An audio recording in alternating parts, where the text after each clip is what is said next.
Hi everyone, my name is Jessica, and in this video, I'm going to talk about factors in language learning.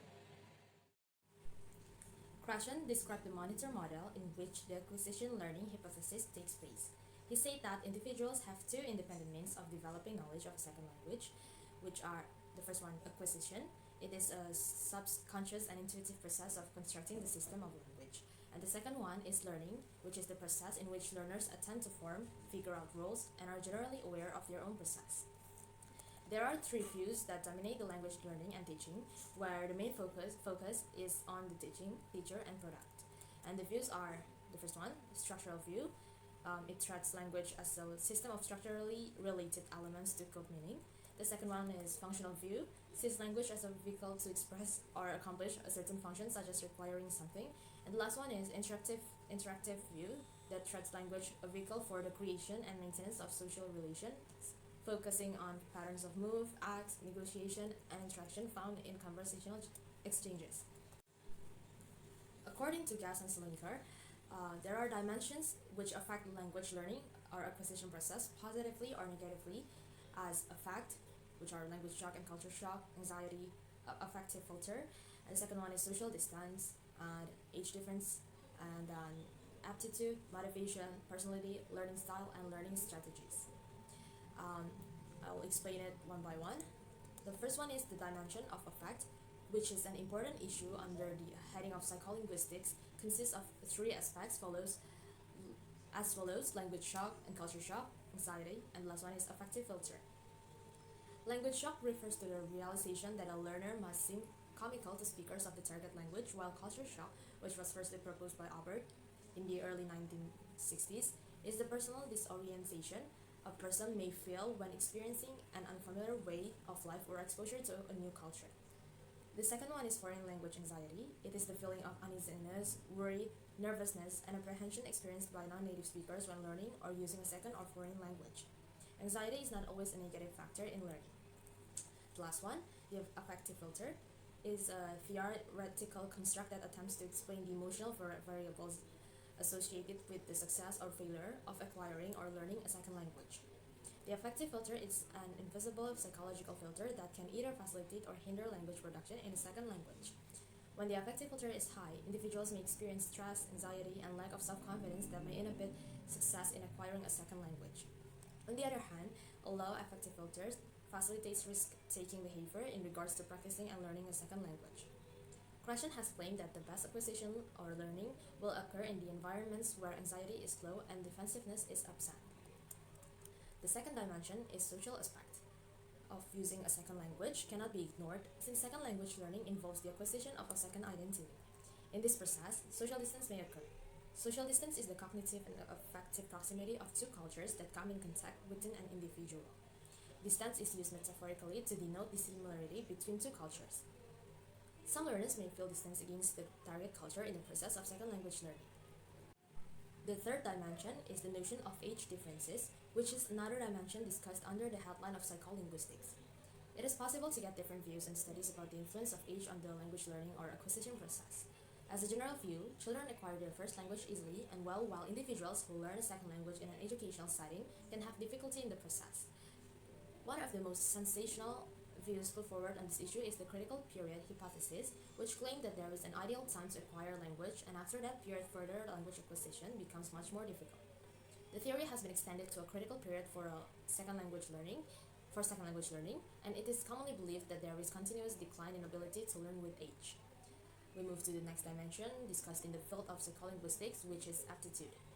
Aptitude is defined as natural ability or skill at doing something.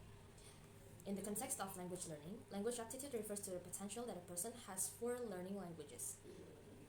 It does not refer to whether or not an individual can or cannot learn a foreign language. It is assumed that virtually everyone can learn a foreign language in the case of given adequate opportunity. It is claimed that some learners show a tendency to learn a language while some learners do not. A student's likelihood of success and ease in learning a foreign language is measured by means of language aptitude tests. There are different effects on language learning aptitudes such as personality, motivation, first or second language, age, intelligence, and so on. We move to the next dimension, which is motivation. Motivation is one of the psycholinguistic dimensions, which is the key concept in the language learning process, and motivation is defined as a reason or reasons for acting or behaving in a particular way, a desire or willingness to do something, and enthusiasm. This definition is according to the Oxford English Dictionary. It can be considered a driving force, in other words, a psychological drive that compels or reinforces an action toward a desired goal. In this sense, motivation related to foreign language learning could be defined as the purpose for doing things that will lead to learning a foreign language. Maintaining a high level of motivation during a period of language learning is one of the best ways to make the whole process more successful. The next dimension is personality and learning styles. Personality and learning styles are among the psycholinguistic factors which affect the foreign language learning process directly or indirectly. Personality is the particular combination of emotional, attitudinal, and behavioral response patterns of an individual. On the other hand, learning style is a term generally used to describe an individual's natural or habitual pattern of acquiring and processing information in learning situations. Some aspects of personality and learning style are extroversion or introversion, risk-taking, fault independence or dependence, and visual, auditory, and or kinesthetic. A learner is being extrovert, in other words, his or her being sociable, rigorous, active, assertive, passionate, and talkative. Or his or her being introvert, in other words, his or her being passive, quiet, reserved, withdrawn, sober, aloof, and restraint has an effect on the foreign language learning process. Linguists define risk-taking as an ability of being eager to try out new information intelligently, regardless of embracement in linguistics. It is suggested that a tendency to take risks in the process of foreign language learning is associated with a success in that process. On the other hand, in general, people who exhibit felt dependence tend to rely on information provided by the outer world. The field or frame of a situation and their cognition toward other things is based on this overall field. Contrastingly, field-independent people tend to depend on their inner knowledge and analyze problems all by themselves without reference to the frame. There is a common belief that there are different learner types as visual, auditory, and kinesthetic. Visual learners take in information visually, whereas auditory learners take in information auditorily. On the other hand, kinesthetic learners learn best when the whole body is involved in the process. To get an effective foreign language teaching or learning process, it is important to choose appropriate methods, techniques, and materials in accordance with the learner types. And the last dimension, but not least, is learning strategies. Learning strategies is the last dimension discussed under the heading of psycholinguistic factors, which affects the foreign language learning process. Learning strategies are used by students to help them understand information and solve problems. A learning strategy is a person's approach to learning and using information. Learning strategies consist of four main components as cognitive strategies, metacognitive strategies, social strategies, and affective strategies. Cognitive strategies involve the manipulation of the learning materials or input by means of repetition, summarizing. Metacognitive strategies involve higher order strategies such as analyzing, evaluating, organizing learning process. And then social strategies involve interpersonal behaviors aimed at increasing the amount of foreign language communication with native or non-native speakers. Last one, affective strategies involve taking control of the emotional conditions and experiences that shape one's subjective involvement in learning. In the context of foreign language learning, the key issue is how the learner strategically use linguistic information to practice the target language.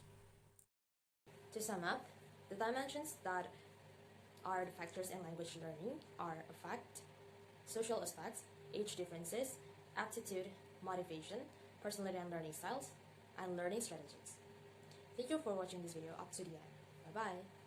Krashen, in 1970, described the monitor model in which the acquisition learning hypothesis takes place.